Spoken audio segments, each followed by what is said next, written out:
Have you ever gone back and listened to a famous band's first record?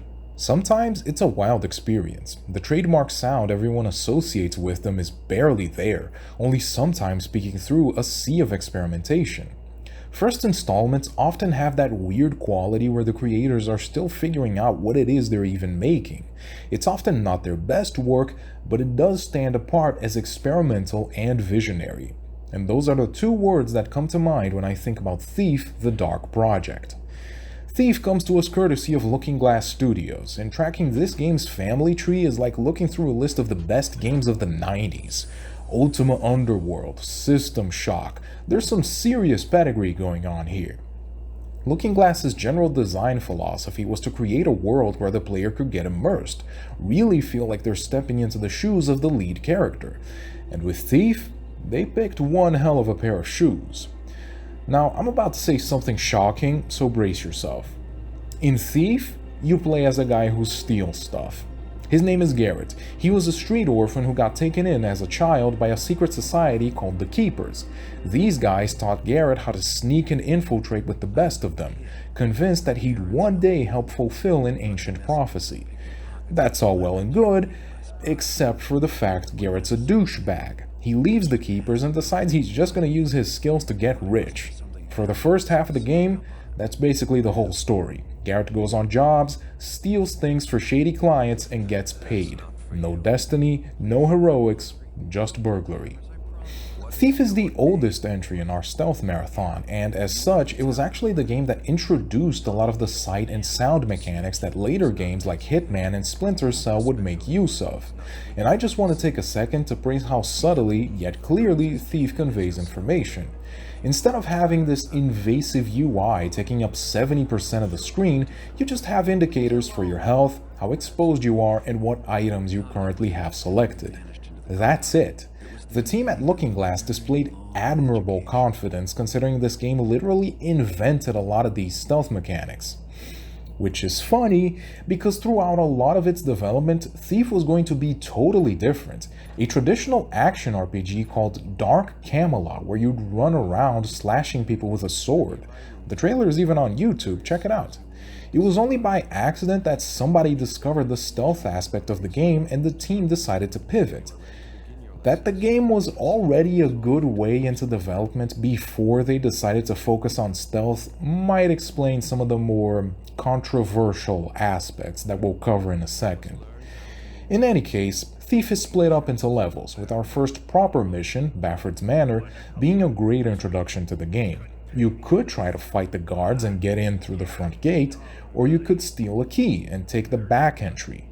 Right off the bat, the game presents you with different choices, different paths forward. How you tackle the manor really doesn't matter, whether you move like a shadow in the night or like a bull in a china shop. As long as all the objectives are completed, you get a big old thumbs up from the game. And speaking of the objectives, that's another interesting thing. Higher difficulties don't just make the enemies tankier, they also introduce side objectives. Whereas a mission might have previously required you to just steal some guy's scepter, if you choose hard difficulty or above, now you have to steal another item, or take a minimum amount of gold, or escape the level afterwards. Maybe you have to do all of the above. This means that Thief is actually pretty newcomer friendly. Not sure what this whole stealth thing is all about? Pick normal mode. You don't have to worry about secondary objectives, enemies do less damage, and most of the time, just stealing the mission's central item immediately ends the level. But on the other hand, if you're more experienced, pick expert difficulty and knock yourself out. Well, knock the guards out, but you know what I mean. Now, your performance in the missions themselves doesn't really affect progression all that much, but it can make the following level easier or harder. You see, at the start of each level, you get taken to a shop screen where you can buy different gadgets and healing items, and the amount of money you have is exactly how much money you had at the end of the previous level. In that sense, the game encourages you to really search every nook and cranny of these places for potentially valuable loot. The gadgets themselves are pretty fun. You have different types of arrows, each with a different practical use, such as knocking guards out from afar or putting out lights. You also get mines, flash bombs to blind enemies, and even potions that make Garrett run like Speedy Gonzalez on coke. And you're gonna need all of that, because while Thief can be very manageable on normal, on hard difficulty and above, some of these levels can be downright ball busters. And this is because of the game's most controversial aspect, the level design. I've been calling Thief a stealth game all this time, but it's fairer to say it's a 60-40 split between stealth and exploration. More than one mission sees Garrett having to infiltrate ancient, forgotten tombs in search of ancient treasure. There's little to no guards to sneak past, and you have to deal with undead monsters, giant insects, and honest-to-God dinosaurs. It's like playing a less sexy version of Lara Croft. Now, opinions are split on these levels. Some people say they're a nice change of pace. Others say they're more of a drag than RuPaul. My 2 cents. I can appreciate the variety that these levels bring, but they can also get annoying as hell. Down in the Bone Horde, the 3rd level, has a nice Indiana Jones vibe as you figure out where to go and have to deal with some spooky supernatural stuff. But it also has first-person platforming, and first-person platforming is more finicky than trying to walk a tightrope while drunk. Some of the later levels are pretty much impossible to sneak through, and you're forced into combat scenarios. And let me tell you something, I'm absolutely elated that they made the pivot from Dark Camelot to Thief, because if this game were mostly about fighting people, it'd be downright unplayable. But that's not to say that I think the level design is god-awful or anything. Not at all. I can actually appreciate all the fun the team clearly had designing some of these stages. Some of the highlights for me include Song of the Caverns, a level where we infiltrate an opera house. Then there's Break from Crack's Cleft Prison, which has us recreating Shawshank Redemption. And, of course, The Sword, an absolutely insane level where we get hired by a woman named Victoria to swipe a magical sword from a guy called Constantine.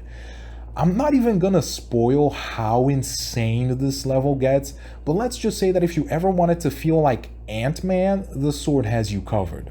What really sells all of this is the environmental storytelling.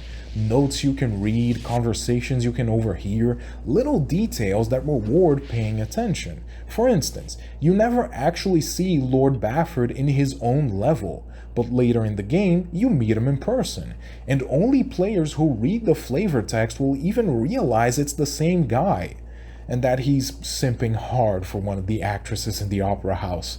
Poor guy. They didn't have to do all of this, but I'm glad they did. It kind of reminds me of reading item descriptions in From Software games. If you don't care, you can just skip all this stuff. But if you do care, it's great to get these little nuggets of storytelling by simply playing the game, instead of having to sit through 3-hour-long cutscenes. It's not all roses though. A few levels stand out in my head as just plain bad. The first one is Thieves Guild. It's a sewer level, so that's a red flag already. Way too long, visually uninteresting, and just half-baked.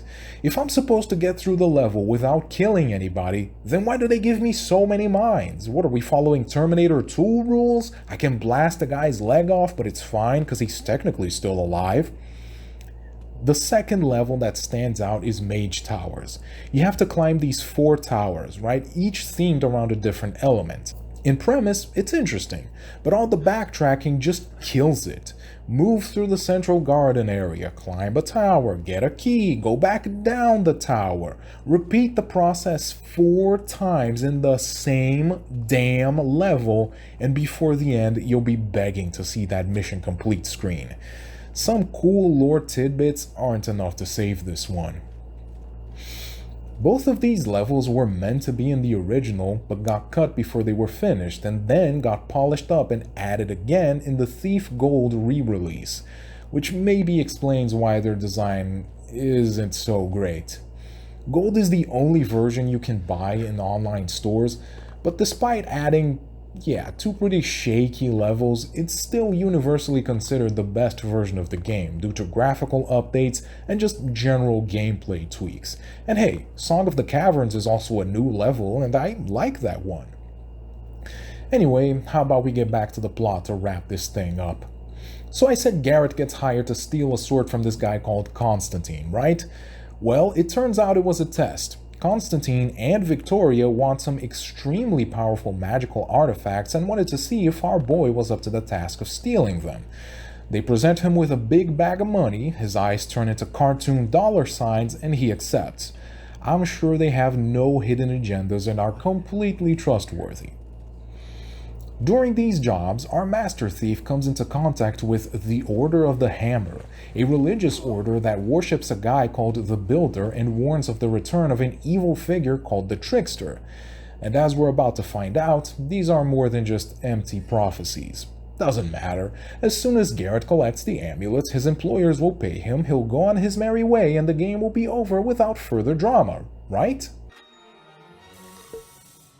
Don't count on it! Displaying all the moral integrity of Jabba the Hutt, once Constantine and Victoria have the amulets, they pluck out Garrett's eye and leave him for dead in a place that looks like it was designed by H.P. Lovecraft and Poison Ivy. They plan to use the magical amulets to unleash all kinds of supernatural, otherworldly nonsense on the city, returning mankind to the Dark Age. Turns out, creepy old guys with magical swords can't be trusted. Who knew? Missing an eye and looking for revenge, Garrett finds himself allied with the Hammers in trying to take down Constantine and Victoria's dark project. The plot of Thief is super cool and it subverts tropes in a way that feels interesting instead of pretentious. It would have been simple to paint the Hammers as just stupid religious zealots, but they're actually the most technologically advanced faction in the setting, viewing technology as the very thing that allowed humans to stand up against the supernatural. And Constantine, for his part, sees himself as simply returning wonder and magic to people's lives, which were stripped away by the Hammers' technological progress.